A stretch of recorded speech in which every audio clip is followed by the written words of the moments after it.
কোনো মানুষেরা কাঠখানাকে ডান হাতে পাবে, কোনো মানুষেরা কাঠখানাকে বাম হাতে পাবে। কোরআনে আল্লাহ বলছেন, ওয়া আম্মা মান উতিয়া কিতাবাহু বিয়ামিনিহি ফাসাউফা ইউহাসাবু হিসাবান ইয়াসীরা। যেগুলো মানুষকে তার 5টা বোর্ডিং কার্ডটা ডান হাতে দেওয়া হবে, ডান হাতে কার্ড নিয়ে যখনই দাঁড়াবে হাসরের ময়দানে, আল্লাহ তাআলা দেখতে পাচ্ছেন এই কার্ড কোন হাতে, তো ডান হাতে।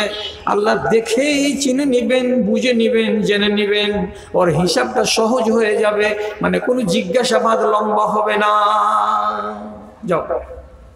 আর যেটা বাঁ হাতে কার্ড আছে, তো বাঁ হাতওয়ালা তো বলবে কি, কার্ড বাঁ হাতে দিয়েছে তো কি আমি লুকিয়ে ডাইন হাতে করে নেব। তোমার বাবারও হিম্মত হবে না, তোমার 14 গোষ্ঠীর হিম্মত হবে না।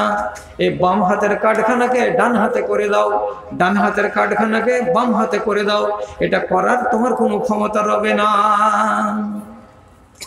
এই শোনো, আগে এলো নাম কি? আমজাদ আলী, বাড়ি কোথায়? ভুলকি, হাত দেখাও। এই যে হাত, বাম হাতে আমলনামা, লাল কার্ড লেগে আছে।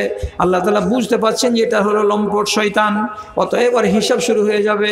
আর যার হিসাব নেওয়া শুরু হলো, আল্লাহর কাছে হিসাব দিতে গেলে সে চলে গেল রসার তলে, আর বাঁচবে না, ওকে আগুনে যেতেই হবে। এইটা হওয়ার পর ফয়সালা তো হয়ে গেল, জান্নাতের ফয়সালা হবে, জাহান্নামের ফয়সালা হবে। আপনার নসিবে যেটা আছে সেটা আপনাকে দিয়ে দেওয়া হবে। এবার আপনি পেয়ে নিলেন জান্নাত, আর কিছু কিছু লোক চলে গেল আল্লাহর জাহান্নামে। তো জাহান্নামের ওই দিনটাতে, জান্নাতের ওই দিনটাতে আপনি যে আবার আপনার রুহের সঙ্গে এক হলেন, আপনার দেহে রুহ লেগে আছে, এই রুহ তো কবর থেকে উঠার পরে এই যে রুহ আর দেহ জোড় লাগলো, আর জোড় ছুটবে না। এটা ওয়ানাদি অনন্তকালের জন্য আপনার সঙ্গে হয়ে গেল। যদি আগুনের লকড়ি হয়ে যায় তবুও তার সাথে রুহ জ্বলবে। যদি জান্নাতের হকদার হয় তো তার সাথে তার রুহ, ও খেলাধুলা করবে, সাথেই থাকবে, আলাদা হবে না। তো গোড়াতে চলেন তো এবার আপনার জীবনের পর্ব কতটি হলো? 1 নম্বর রুহের জগৎ, 2 নম্বর মায়ের পেটে 10 মাসের জগৎ, 3 নম্বর 60 বছর দুনিয়াতে থাকার জগৎ, 5 নম্বর কবরে শুয়ে থাকার জগৎ, 1000, 2000, 3000, 5000 কত হবে জানি না। 6 নম্বর হাসরের ময়দানে দাঁড়িয়ে থাকার পর্ব। কতদিন থাকবে? তো 50,000 বছর। কে কতদিন থাকবে ঠিক নাই, কমসে কম একটা মানুষ এক বেলা তো থাকবেই আমাদের দেশের নিয়ম অনুযায়ী। তারপরে সহিহ হাদিসে নবীজি বলছেন 300 বছর হাসরের ময়দানে লোকগুলোকে রোদের তলায় খাড়ো করে রাখা হবে।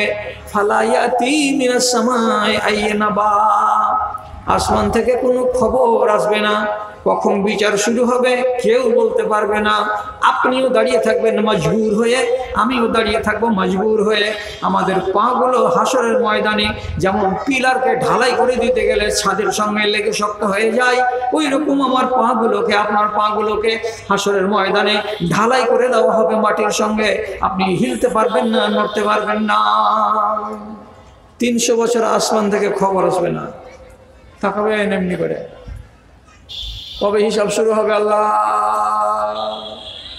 কোনো জবাব নাই। 10 বছর, 20 বছর, 30 বছর কেটে যাবে, ঘামবে ঘামবে ঘামবে। 1 মাইল দূরে সূর্য তার তাপ পড়বে আপনার গায়ে। কত মানুষ বুক বরাবর, কত মানুষ কোমর বরাবর, কত মানুষ হাঁটু বরাবর ঘামে দাঁড়িয়ে থাকবে। কিছু কিছু মানুষ আবার আরশের ছায়ার তলে থাকবে, ওদের কষ্ট হবে না।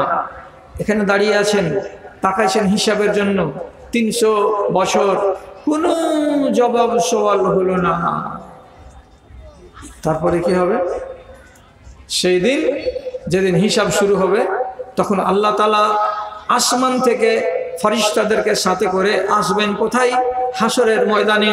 এবার শুরু হবে হিসাব নিকাশের পালা। তাহলে হিসাব আপনাকে লাগবে। তাহলে আমার জীবনের কতটি পর্ব হলো এখন পর্যন্ত? কবর পর্যন্ত আপনার জীবনের পর্ব হচ্ছে 5টা। কবরের পরে হাসরের ময়দানের একটা পর্ব, এটা হলো 6টা। আর হাসরের ময়দানের পরে